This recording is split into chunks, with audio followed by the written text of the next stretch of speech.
Shalom. Puji Tuhan. Sungguh sukacita yang luar biasa kita dapat beribadah bersama-sama kembali. Walaupun secara online, tapi saya percaya kita tetap dapat merasakan hadirat Tuhan yang luar biasa. Sebelum mulai ibadah kita, mari kita satu di dalam doa. Mari kita berdoa. Tuhan Yesus, tolong Kau sertai ibadah kami dari pertengahan hingga akhir. Dalam nama Tuhan Yesus, haleluya. Amin.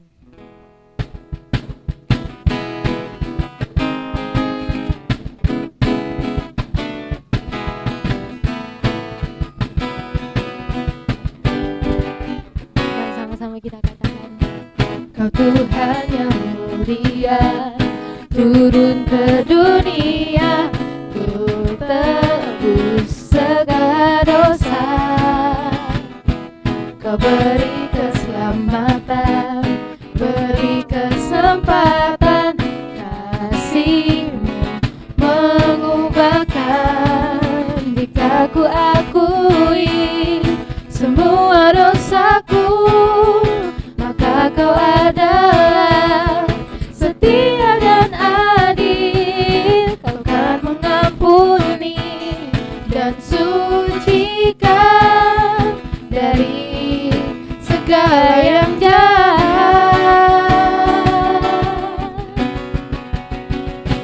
Tak mau ku hidup bagi dunia ini lagi. Tak ingin kompromi, tak ingin lakukan hal yang dapat dukakan hatimu. Tak mau ku hidup di luar tutur kata firman-Mu yang telah bebaskanku. Yesus, kebenaranku adalah pilih. Tak mau ku hidup bagi dunia ini lagi. Tak ingin kompromi, tak ingin lakukan hal yang dapat dukakan hatimu. Tak mau ku hidup di luar tutur kata firman-Mu yang telah bebaskanku. Yesus, kebenaranku adalah pilihanku.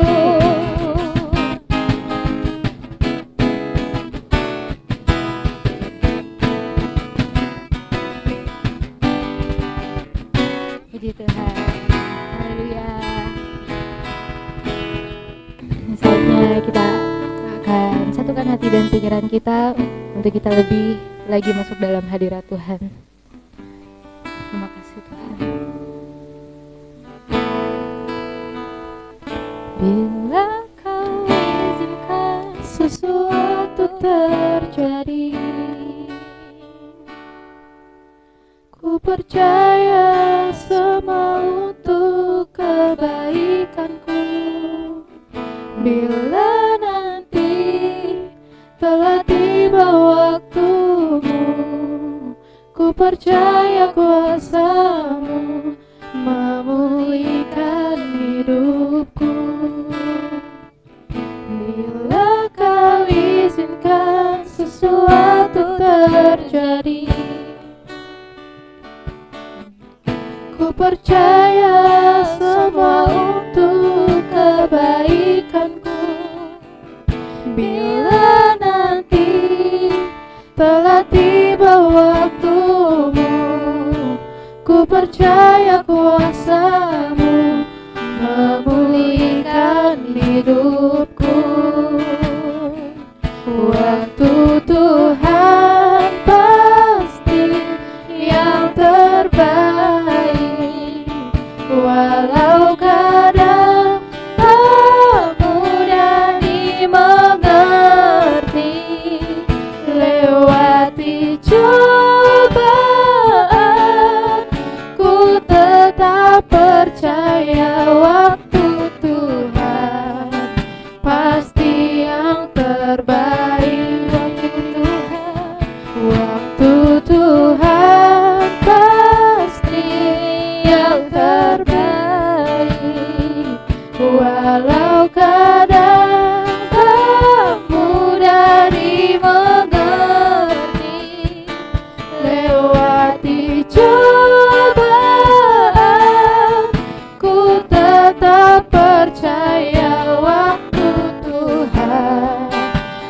pasti yang terbaik.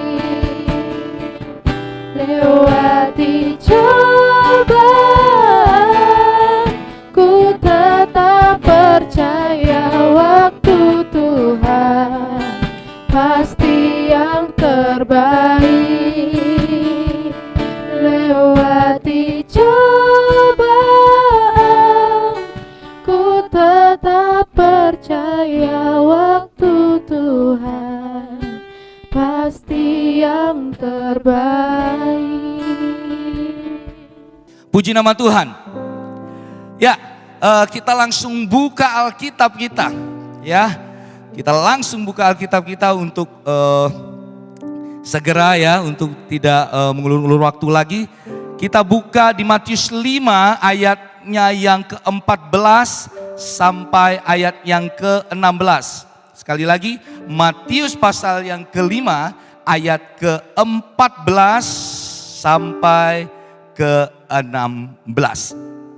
Baik, saya akan bacakan buat kita semua. Dari ayat yang ke-14, kamu adalah terang dunia, kota yang terletak di atas gunung tidak mungkin tersembunyi. Lagi pula orang tidak menyalakan pelita lalu meletakkannya di bawah gantang, melainkan di atas kaki dian sehingga menerangi semua orang di dalam rumah itu.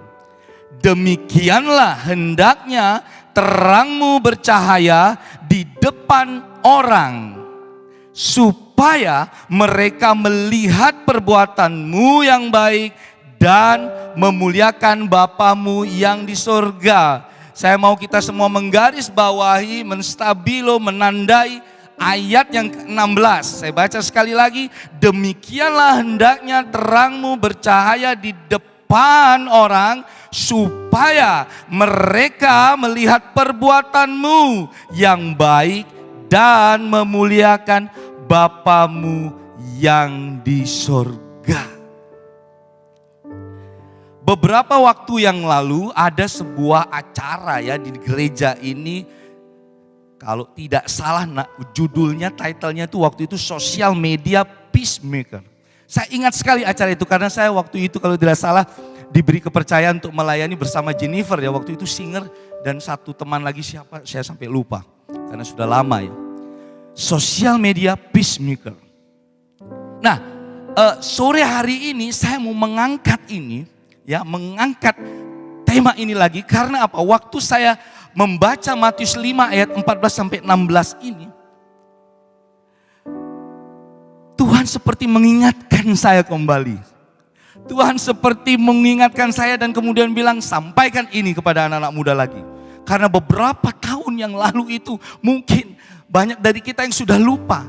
Pesannya apa sih acara itu? Acara itu keren banget. Acara itu keren banget. Saya ingat sekali. Ya, narasumbernya juga keren-keren. Ya, jadi anak-anak muda waktu itu, Petra Youth pada saat itu saya lihat excited sekali, ramai sekali yang datang. Ya, narasumbernya keren-keren. Tapi pertanyaannya, apakah kita masih mengingat nilai-nilai yang disampaikan, message yang disampaikan, pesan yang disampaikan acara itu? Sudah lama lagi lewat. Begitu ya. Jadi Tuhan seperti mengingatkan, coba sampaikan ini lagi. Waktu saya lihat ayat ini, saya bilang yes Tuhan. Ini akan saya sampaikan di Petra Youth.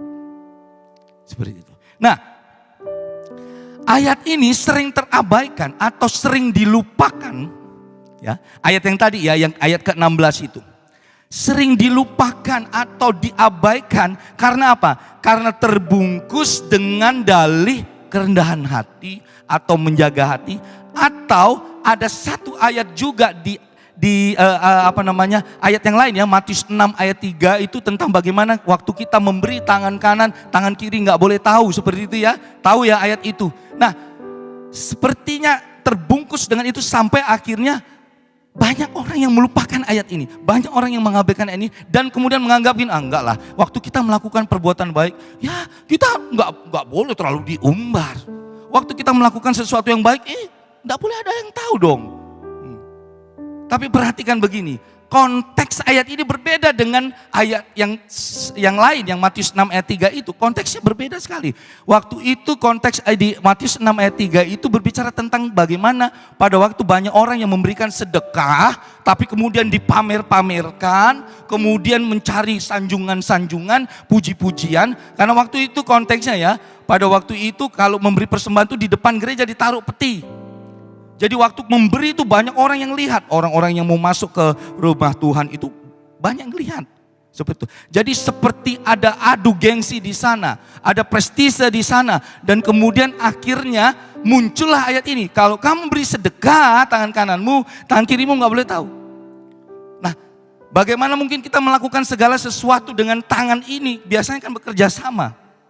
Ya, kita melakukan banyak hal itu bekerja sama. Tidak mungkin tangan kanan lakukan sesuatu, tangan kiri nggak tahu, nggak mungkin. Tapi itu bahasa paradoks, bahasa yang kemudian berarti bahwa kamu punya motivasi itu benar nggak dalam memberi. Itu konteksnya. Nah, pada waktu kita masuk di dalam Matius 5 ayat 14 sampai 16 ini, terutama ayat yang ke-16 ya, boleh bisa ditampilkan lagi ya. Saya akan baca sekali lagi ayat yang ke-16 itu. Demikian hendaknya terangmu bercahaya di depan orang, supaya mereka melihat perbuatanmu yang baik dan memuliakan Bapamu yang di sorga. Nah, saya waktu lihat supaya mereka melihat perbuatanmu yang baik. Mereka, orang-orang di luar sana, generasi di luar sana, melihat perbuatanmu yang baik. Bagaimana caranya nih? Saya langsung berpikir, yes, sosial media. Yes, acara yang beberapa tahun yang lalu itu harus disampaikan sekarang. Maksudnya pesan-pesannya, nilai-nilainya. Be peacemaker. Ya, di sosial media peacemaker.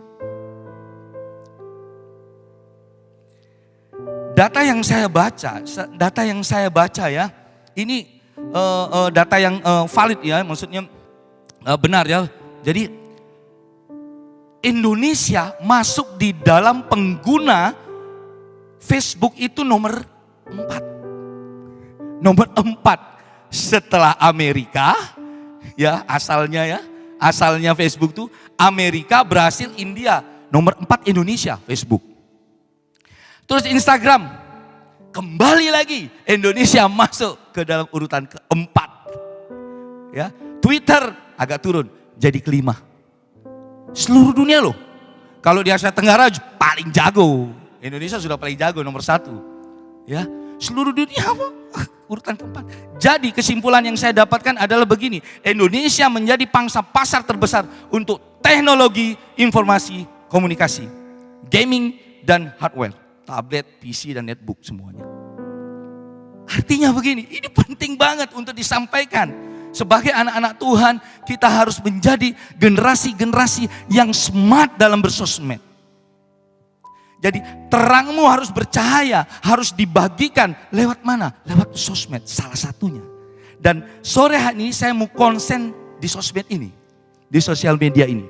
Bagaimana kita kemudian menjadi pribadi-pribadi, ya, generasi-generasi anak muda yang betul-betul bisa memanfaatkan teknologi, salah satunya sosmed ini dengan wise, dengan bijak.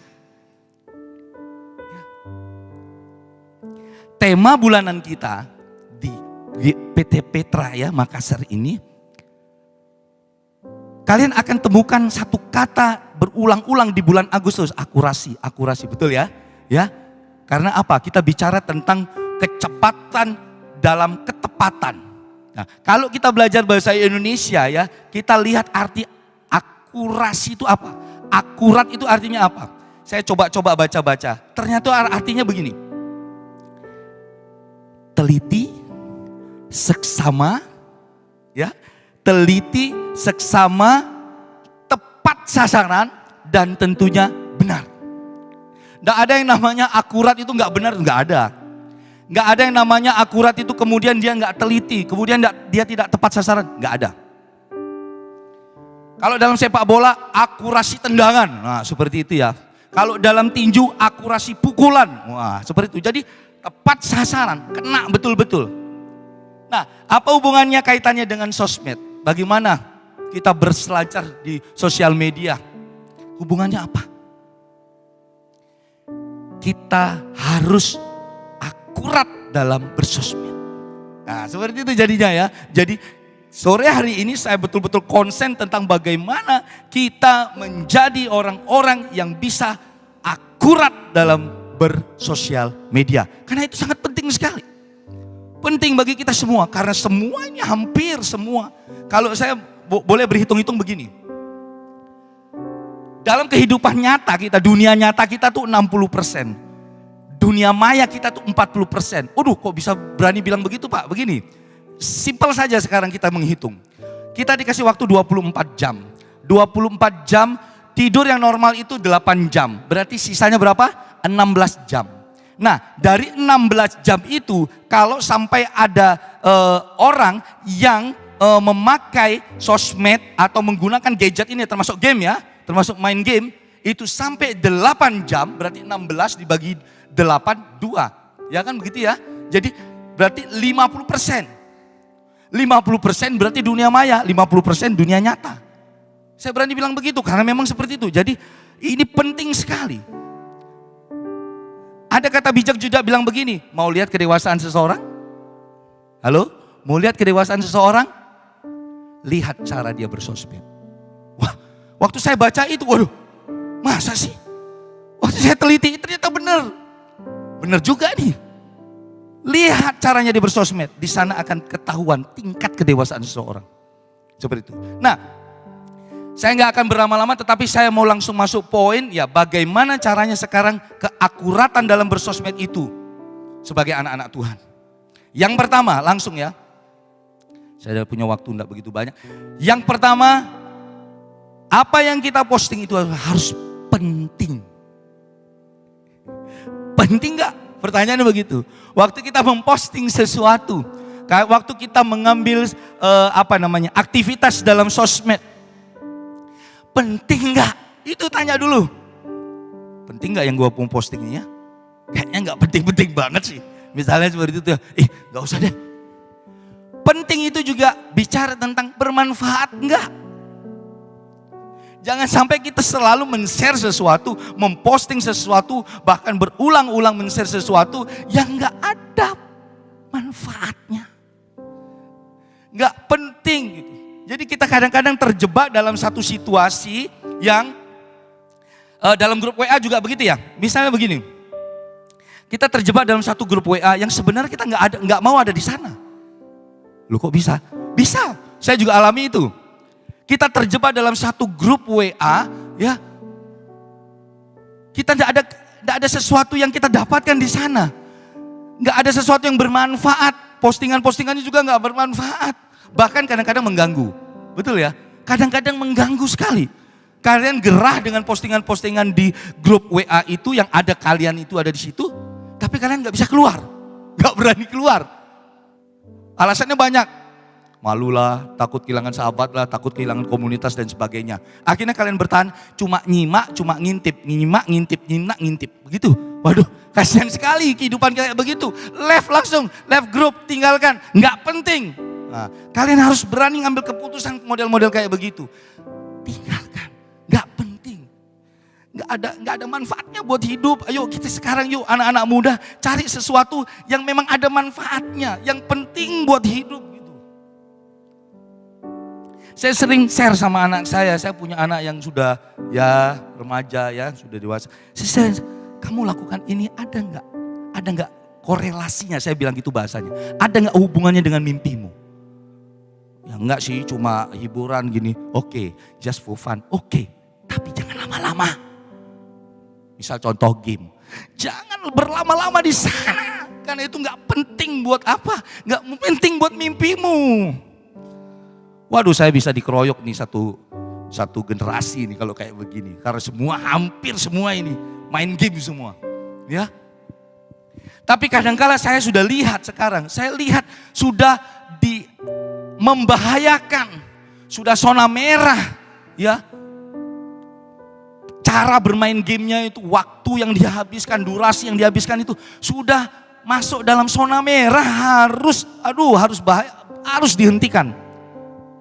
Mudah-mudahan ada orang tua juga yang nonton ini. Orang tua juga harus tegas, harus bijak ya, untuk mengambil sebuah keputusan. 1 jam 1 hari cukup. Misalnya seperti itu. Karena apa?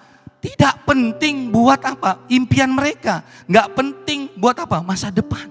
Buat sesuatu yang penting. Ya. Lakukan sesuatu yang penting dan bermanfaat. Apalagi di sosmed. Wah keren. Kalau kalian men-share sesuatu yang bisa menjadi manfaat bagi banyak orang. Keren sekali. Ya. Penting. Wah. Yang pertama. Yang kedua. Akurat dalam bersosmed. Yang kedua adalah benar. Penting dan benar. Benar gak yang kita share? Benar gak yang kita posting? Seperti itu ya. Jadi penting, oke, penting. Tapi cukup sampai di penting? Belum. Benar. Waktu kalian share, waduh tentang vaksin misalnya. Penting gak itu Pak? Penting. Wah begitu. Tapi cek dulu. Jangan sampai yang kamu share itu gak benar alias hoax. Ya. Banyak orang yang terjebak di sini. Merasa itu sesuatu yang penting. Waduh, harus di-share, harus cepat, di-forward semua. Nah, begini. Karakter orang-orang negeri Indonesia ini ya, termasuk saya berarti ya, saya orang Indonesia. Karakternya begini. Pada waktu menerima sesuatu yang ada unsur informasinya gitu ya, mengandung unsur informasi. Sepertinya kita semua ini punya kewajiban, bahkan menjadi sebuah keharusan untuk memforward. Gua forward ini untuk keluarga gua, ini penting nih, informasi nih. Mengandung unsur informasi. Wah, gua forward ke keluarga, ke teman-teman. Wah, biar teman-teman tahu nih informasi. Langsung di forward. Langsung disebarkan. Nggak dicek dulu. Tapi ujung-ujungnya apa? Kabar yang informasi yang disebarkan itu ternyata hoax. Bukan merupakan sebuah kebenaran alias palsu. Ya. Jadi ini juga kita harus menjadi generasi-generasi yang smart. Generasi-generasi yang mulai pintar dan cerdas dalam bersosmed, jangan mudah dibodohi, jangan mudah terprovokasi, apalagi kemudian kita mengambil sebuah kebijakan, mengambil keputusan sendiri untuk memforward sesuatu. No, jangan seperti itu. Yang benar. Wah, waktu ada anak-anak muda yang sering memposting ayat-ayat Alkitab, sesuatu yang benar enggak? Pasti. Wong kebenaran yang diposting kok. Bagaimana? Tidak diragukan lagi, penting enggak? Penting. Penting, benar, iya benar. Tapi banyak minta maaf ya. Saya harus bilang nih, karena ini saya langsung survei loh. Ya. Banyak generasi yang malu. Ya. Malu sekali. Ya. Takut dibilang apa? Takut dibilang sok rohani. Takut dibilang apa? Takut dibilang sok suci. Takut dibilang apa? Lagak lu masih di dunia, sudah mengambang-ngambang lu di dunia ya. Ada yang bilang begitu loh. Gue kalau denger jengkel banget loh, bener kalau ada orang model kayak begitu. Masih di dunia lo, masih makan coto Makassar, lu ngomongnya sudah ngambang-ngambang itu, kaki lu sudah nggak ada di tanah nih. Waduh, jahat banget loh. Kalau dengar kayak gitu gimana? Maju terus. Ngapain? Ya, share sesuatu yang benar, kebenaran itu harus di-share, harus diposting. Malu, bawa-bawa ayat Alkitab malu ya. Aduh, kasihan sekali. Ada kok, saya nggak anti TikTok ya. Tapi TikTok sekarang keren-keren yang ada apa ya? Kalau saya bilang kata rohani itu kayaknya kurang pas. TikTok rohani kayaknya kurang pas. Tidak bisa kita membeda-bedakan begitu, jangan. Duniawi rohani enggak. Dalam waktu kalian men-share sesuatu yang positif walaupun enggak ayat-ayat Alkitab, itu juga bagus. Itu juga akan menjadi sesuatu yang bermanfaat bagi orang, dan itu juga bagus. Tidak harus ayat Alkitab. Ada TikTok itu yang waduh ayat-ayat Alkitabnya ada disampaikan bla bla, walaupun sekian detik ya, 30 detik atau 1 menit itu TikTok itu. Tapi memberkati sekali. Ya, benar, kebenaran itu disampaikan dengan sekian detik. Tak. Wah, kita lihat, saya senang sekali ngeliat. Keren. Ada sesuatu yang memang, wah, kebenaran itu. Kalian harus menangkan sosmed ini. Kalian harus rebut sosmed ini. Gitu. Dengan cara apa? Ya dengan tadi itu. Buat sesuatu, kebenaran, sesuatu yang memang bermanfaat. Penting pertama, 2 benar, penting dan benar. Yang terakhir, inspiratif. Nah, kalian memposting sesuatu yang menginspirasi. Wah, keren. Sesuatu yang inspiratif, memotivasi, memberikan kekuatan. Menginspirasi itu artinya apa sih? Inspiratif itu artinya apa sih? Ketika orang lihat ada, mereka terilhami, mereka terinspirasi, kemudian apa? Mereka melakukannya juga.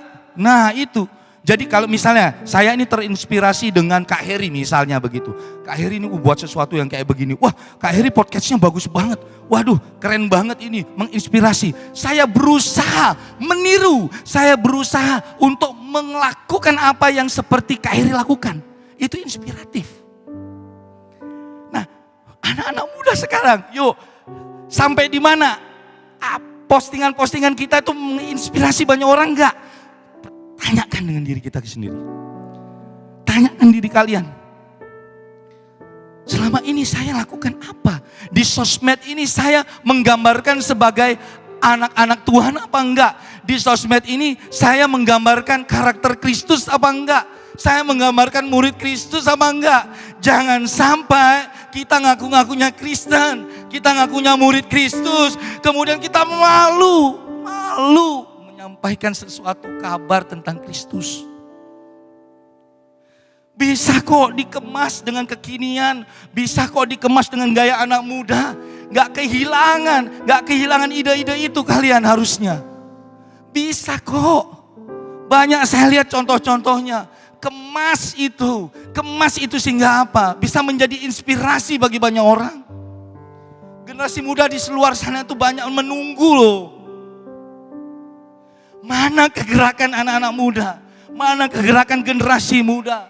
Come on Petra Youth, ayo sekarang kesempatan ini saya mau pakai kita untuk mempush kalian semua. Mendorong kalian semua.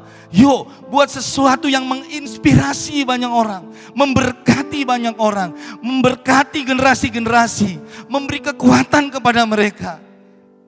Minta maaf, aduh bukan saya anti TikTok sekali lagi. Aduh kalau cuma gini-gini aja. Manfaatnya apa? Gak ada. Ada, please. Terhibur kadang-kadang, iya. Saya terhibur kok. Benar kadang-kadang saya lihat TikTok itu saya terhibur. Ya. Tapi saya enggak terinspirasi. Hanya lewat sepersekian detik. Ya. Apalagi sekarang banyak sekali itu siapa Blackpink itu. Ada Lisanya, ada siapanya itu kan. Muncul terus itu. Aduh jauh banget di Korea. Jauh banget di sana tuh. Ya. Tapi apakah ini menginspirasi? Yuk sebagai anak-anak Tuhan, kita kembali lagi ke ayat itu tadi ya. Biar menjadi sebuah perenungan bagi kita semua yuk. Biarlah terangmu tuh bercahaya di depan orang. Jangan dibawa gantang, jangan kamu malu, jangan kamu sembunyikan Kristusmu. Kamu agen-agen Allah, kalian duta-duta kebenaran, kalian duta-dutanya Allah di dunia ini. Kalian harus lakukan sesuatu, do something. Untuk apa? Untuk Yesus dipermuliakan, Yesus didengar, Yesus menjadi perhatian dan orang banyak kemudian datang kepada Kristus. Generasi muda di sana menunggu kalian semua. Menunggu. Apa yang mau kalian posting? Apa yang mau kalian share di sosial media? Supaya mereka melihat perbuatanmu. Mereka itu siapa? Ini perkataan Yesus langsung loh, kalau kalian baca ya. Kalian coba baca nih Matius 5 ayat 1 sampai seterusnya. Itu rangkaian khotbah di atas bukit yang terkenal itu. Salah satunya ini juga rangkaiannya. Jadi ini perkataan Yesus buat generasi langsung. Ya, langsung diucapkan dari mulut Yesus sendiri. Buat generasi, hendaklah terangmu bercahaya di depan orang. Supaya mereka melihat perbuatanmu yang baik. Menangkan sosmed, rebut sosmed. Karena itu yang dilihat, apalagi zaman-zaman pandemi seperti ini. Itu yang banyak dilihat orang. Jadi, saya semangat sekali ini. Karena saya tahu, saya banyak ketemu anak-anak muda. Ya, Tuhan percayakan saya juga sebagai tenaga pendidik. Jadi saya ketemu banyak anak-anak muda. Hilang gairah aja hilang. Gak ada gairah. Tapi begitu main game bisa 4 jam. Wow. Ada yang terbuang ketika kalian main game terlalu lama. Ada sesuatu yang lebih penting, ada sesuatu yang lebih benar, dan yang paling penting adalah sesuatu yang diinginkan Allah buat generasi muda. Menangkan sosmed. Mereka menunggu kita semua. Kalau kita semua main game, terus kapan kabar baik itu disampaikan? Kapan kabar tentang Kristus itu diperdengarkan? Gak ada. Gak ada. Menangkan sosmed. Rebut sosmed sekarang. Kemas dengan ide-ide kreatif kalian, tapi tetap satu. Tujuannya tetap satu. Saya closing ya dengan satu kalimat terakhir di ayat ke-16 tadi. Supaya mereka melihat perbuatanmu yang baik, dan mereka di luar sana melihat perbuatanmu yang baik. Mereka di luar sana melihat postingan-postinganmu yang baik. Mereka melihat di luar sana kamu bersosmed dengan baik dan memuliakan Bapamu di surga. Mereka di luar sana memuliakan Bapa di surga. Nama Kristus dimuliakan. Oh, ya ampun, anak-anak Kristen keren banget. Generasi-generasi muda Kristen keren banget. Petra Youth keren banget. Siapa yang dimuliakan? Kristus. Mereka memuliakan Kristus, mereka memuliakan Allah, memuliakan Tuhan. Itu closing statement saya, bahwa apa yang kita lakukan, baik itu di sosmed. Ya, saya konsen sore ini memang sosmed, tapi kalian bisa lakukan sesuatu ya di luar sosmed, bisa lah. Ya, tapi saya konsen di sini menyinggung masalah sosmed ini, sosial media ini, agar kita bisa menjadi pembawa damai di dalam sosmed. Pembawa damai juga berbicara tentang apa? Sesuatu yang memberkati.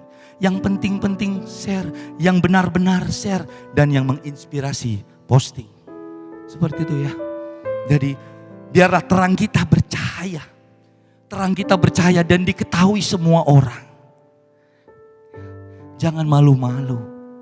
Ya, jangan menutup dengan dalih kerendahan hati. Wah, saya harus rendah hati dong Pak Antoni. Saya nggak boleh melakukan sebuah kebaikan terus saya pamer. Ini bukan bicara tentang masalah pamer atau tidaknya. Tapi Tuhan sendiri yang memerintahkan kepada kita, hendaklah terangmu bercahaya di depan orang. Jangan di bawah gantang ditaruh.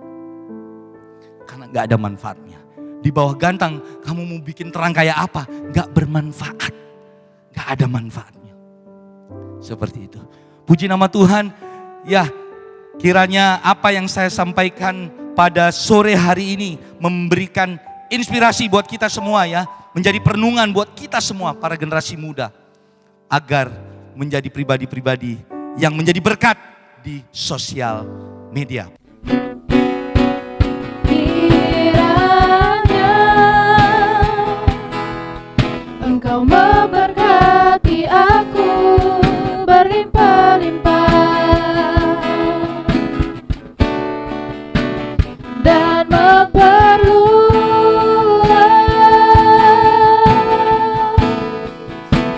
daerahku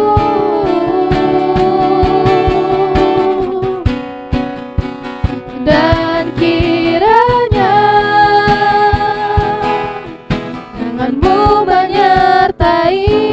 aku dan melindungi aku daripada malapetaka, sehingga kesakitan tidak menimpa aku. Kiranya Engkau memberkati aku berlimpah-limpah dan memperluas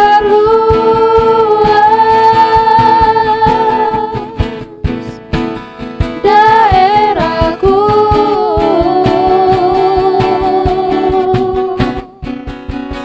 dan kiranya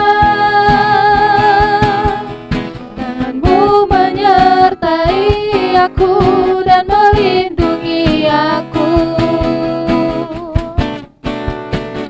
daripada malapetaka, sehingga kesakitan tidak menimpa aku. Puji nama Tuhan, kita sudah menaikkan pengagungan kita sudah mendengarkan kebenaran firman Tuhan. Tiba saatnya kita akan berdoa untuk menutup ibadah kita pada pagi hari ini. Mari kita berdoa. Bapa di surga, kami bersyukur dan berterima kasih untuk pagi hari ini. Kami sudah mengagungkan nama Tuhan lewat puji-pujian kami. Kami juga sudah mendengarkan kebenaran firman-Mu, dan kami percaya bahwa firman-Mu akan memberikan kekuatan yang baru bagi setiap kami. Kami akan menjadi pribadi-pribadi yang semakin hari semakin dipulihkan oleh Tuhan. Terima kasih Tuhan, pagi hari ini kami berdoa untuk sekolah kami, SMA Kristen Pelita Kasih ini Tuhan. Hamba-Mu percaya Tuhan, kami semua percaya bahwa lewat sekolah ini akan lahir generasi-generasi yang cemerlang, generasi yang tangguh, generasi yang militan di dalam Kristus, berani berkata tidak buat dosa, dan selalu mempraktekkan kebenaran-kebenaran ilahi di dalam setiap kehidupan percaya kami. Terima kasih Tuhan, terima kasih. Kami berdoa untuk staf para guru Tuhan, Engkau berkati mereka semua, dan biarlah hikmat ilahi nyata atas setiap mereka, sehingga mereka bisa melakukan segala tugas dan tanggung jawab mereka sebagai tenaga pendidik dengan baik. Terima kasih Tuhan, terima kasih. Kami berdoa untuk pihak yayasan Tuhan, Engkau berkati mereka semua pada saat mereka mengambil keputusan-keputusan, kebijakan-kebijakan, semuanya yang terbaik buat sekolah ini, dan tentunya seturut dengan kehendak Tuhan sendiri. Terima kasih Tuhan, terima kasih anak-anak didik kami Tuhan. Kami berdoa di dalam nama Yesus Kristus, Engkau berkati mereka Tuhan, pergaulan yang Engkau berkati Tuhan, jauhkan mereka dari segala pergaulan yang sia-sia, tetapi biarlah mereka benar-benar menjadi generasi muda yang takut akan Tuhan. Studi mereka Engkau berkati Tuhan, tetap berikan semangat yang selalu baru, sehingga mereka bisa memberi yang terbaik buat studi mereka. Orang tua mereka Tuhan juga Engkau berkati. Apapun yang diusahakan dan dikerjakan, Tuhan turut campur tangan dan akan buat berhasil dan beruntung. Terima kasih, kami menyerahkan seluruhnya Tuhan. Jalannya proses belajar mengajar di sekolah ini juga di dalam kendali Tuhan. Program-program yang telah kami buat juga Tuhan kiranya turut campur tangan, sehingga semua bisa berjalan dengan baik. Terima kasih Tuhan. Inilah doa ucapan syukur kami hanya di dalam nama Tuhan kami Yesus Kristus. Kami sudah berdoa dan mengucap syukur. Haleluya. Amin. Tuhan Yesus memberkati kita semua. Shalom.